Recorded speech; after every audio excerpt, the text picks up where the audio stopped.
What issues do you feel strongly about, Senator? Homosexuality, incest, abortion, and pornographic literature. What causes you to have strong feelings about these things? Because I dislike it, really dislike it. I don't think it should be ever brought up in the House of Parliament. June 30th, 1975. Bertie Milliner, Labour Senator for Queensland, dies suddenly of a heart attack in his Brisbane office. He is 63 years old. His death leaves a vacancy in the Australian Senate. The selection of his replacement is expected to be a routine and uncontroversial matter. Senate vacancies are filled via a vote by the state parliament, and the convention has long been that they would appoint a candidate chosen by the party that held the seat. But the Premier of Queensland, Joh Bjelke-Petersen, has different plans.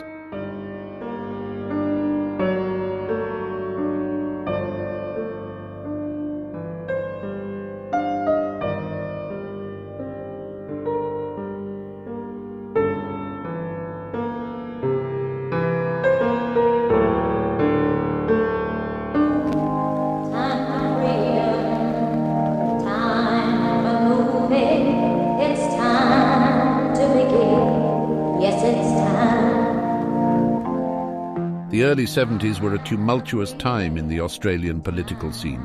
In 1972, the Liberal Country Coalition lost office after a record 23 years in power, being replaced by the Labor government of Gough Whitlam.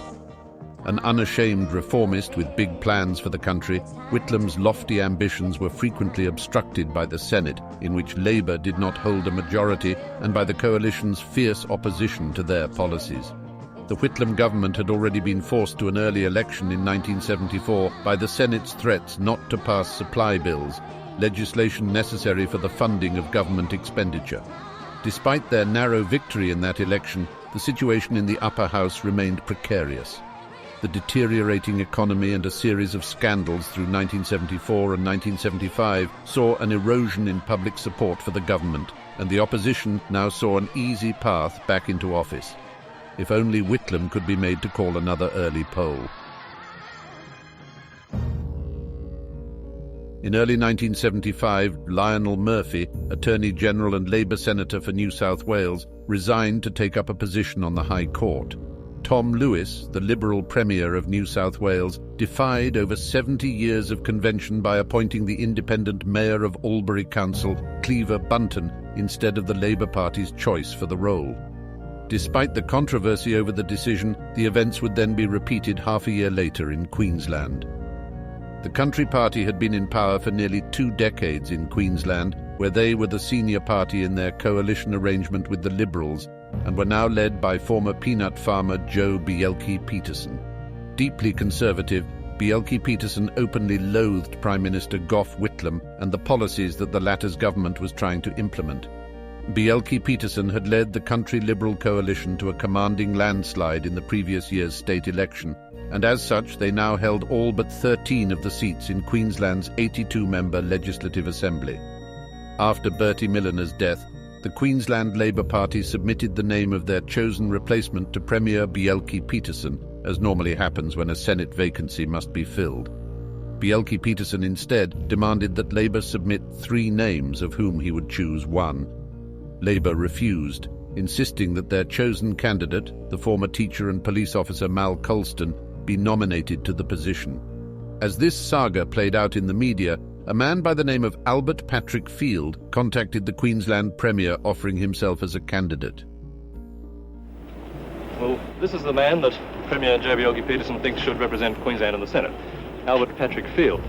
You're president of the Furnishing Trade Society? That's right. I believe they call you Pat. Yes. I know you've got 2 children. You live in this house in Norman Park, but that's about all I know about you. You've been pretty well plucked from obscurity into this position. That's right. Born on the 11th of October 1910 in Wiltshire, England, Albert Field spent his childhood in various orphanages and boys' homes on account of his parents' poor health. At the age of 16, he moved to Australia, where he found work on sheep stations and mines across New South Wales and Queensland. He became politically active in time, joining the Labour Party in 1937 and becoming president of the Morningside branch in South Brisbane. In 1943, Field enlisted in the army, serving in New Guinea during the final years of World War II. He was discharged in December 1945. When he returned to Australia, he began a career as a French polisher. He married Jessie May Gall, a widow, in October 1957. They had one daughter together, and he also adopted her daughter from her previous marriage. In the early 1970s, Field became president of the Queensland branch of the Federated Furnishing Trade Society of Australasia. By this time, he had grown disenchanted with the Australian Labor Party, disapproving of the direction it had gone in under the leadership of Gough Whitlam. A devout Catholic and social conservative, Field considered Whitlam's socially progressive views on issues such as women's rights, homosexuality, and abortion to be immoral. He opposed a number of the new government's policies, such as the Medibank health insurance scheme and the efforts to build a closer relationship with China, and had also taken offence to Whitlam calling Premier Bjelke-Petersen a Bible-bashing bastard. By the time of Bertie Milner's death in 1975, the Whitlam government had been in office for over 2.5 years. Field, who by then went by his middle name Pat, got in contact with Premier Joh Bjelke-Petersen's office. He explained that he was a Unionist and Labour Party member and offered his services as a senator, vowing never to vote with the Whitlam government. You've got to protest some way, and this is my protest against the federal government. It might cost me a lot of friends. Well, are you a member of the Labour Party, or have you been? Yes, I've been a member of the Labour Party since, on and off, 1937. Off only during the war, back again after the war. And when did you last go off? That'll be today. Bjelke-Petersen nominated Field for the Senate position, and amidst much controversy, the Queensland Legislative Assembly approved the appointment by 50 votes to 26 in September that year. The non-Labour side of politics were divided on the appointment, with 12 Liberal Party members of the Bjelke-Petersen government voting against it, and federal Liberal leader Malcolm Fraser telling the media that Labour's choice should have been appointed. This is the eve of the most important day in the life of Albert Patrick Field. Tomorrow he'll have greatness thrust upon him when he takes his place with the Council of Wise Men in the Senate chamber. The Australian Parliament has not seen his like before. He, of all the ALP faithfuls of Queensland, was the choice of Premier Bjelke-Petersen to fill a vacancy caused by the death of the much-respected Senator Bertie Milner. By general editorial consensus of Australian newspapers, it was a choice matched only by Caligula's to make his horse a consul. The only qualification Albert Field's got for the Senate job is the Queensland Premier's decision to give it to him. The response from much of the media was scathing, with editorial writers calling the nomination a shameful spectacle and a sick joke, and The Age calling Bjelke-Petersen's breach of long-standing convention a political fraud. Field was expelled from the Labour Party for his actions. He was sworn into the Senate on the 9th of September, an event boycotted by the vast majority of Labour senators. Labour's leader in the Senate, Ken Wright, unsuccessfully attempted to prevent the swearing-in and then sat with his back to Field as it continued. In response to the accusations that he was a Labour rat, Field was quoted as saying, "I suppose in a way I am." Soon after his swearing-in, Field was swept up in another controversy. Despite resigning from his job in the Queensland Education Department immediately before his appointment, the Education Act required public servants to give 3 weeks' notice, raising the possibility that he was constitutionally ineligible to serve as a senator at the time he took office. The Labour Party submitted a challenge to his appointment to the High Court, forcing Field to take indefinite leave from the 1st of October. He had not yet made his maiden speech in the Senate, and his only parliamentary contribution was asking a single question in question time.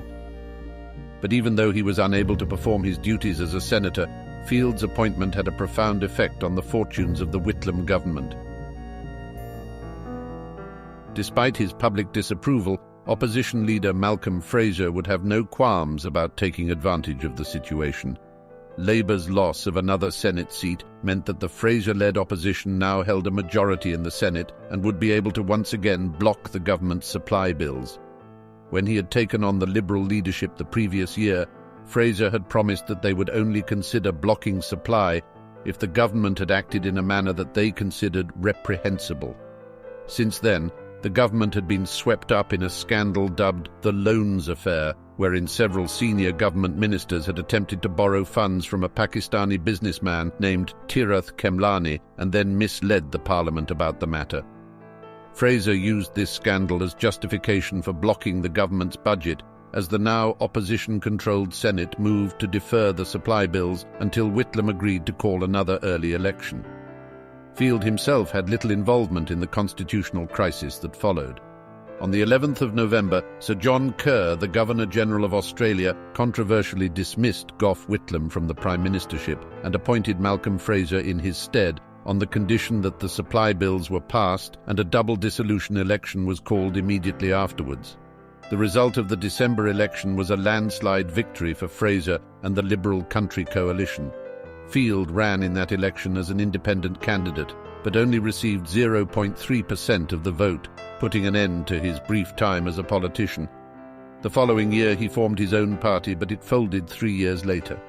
He was unrepentant about his role in Whitlam's downfall, claiming that Australia would have become a dictatorship if the government had remained in office. Are you saying that it's not really a question of whether you act constitutionally? It doesn't matter. If you can save Australia from the type of people that we would have had if Mr Whitlam had got a majority in the Senate, a majority in the House, we would have been in a dictatorship. In 1977, a constitutional amendment supported by both the Fraser-led government and the Whitlam-led opposition was passed, which required Senate vacancies to be filled by a member of the same party. Every Senate vacancy since then has been filled by the party's chosen candidate. Field spent the rest of his life in Caboolture, Queensland, living off a pension and mostly staying out of the public eye. He became a member of the Country Party, which had by then renamed itself the National Party. In his later life, he developed Parkinson's disease. On the 1st of July, 1990, Albert Patrick Field hung himself. He was 79 years old. Described by Gough Whitlam as an individual of the utmost obscurity from which he rose and to which he sank with equal speed, and by others as one of the loneliest figures in politics, Albert Field's incredibly brief time in federal politics had an outsized impact on the Australian nation, helping to bring down an elected government nearly 2 years before they were scheduled to go to the polls, and ushering in a new government with a wildly different vision for the country.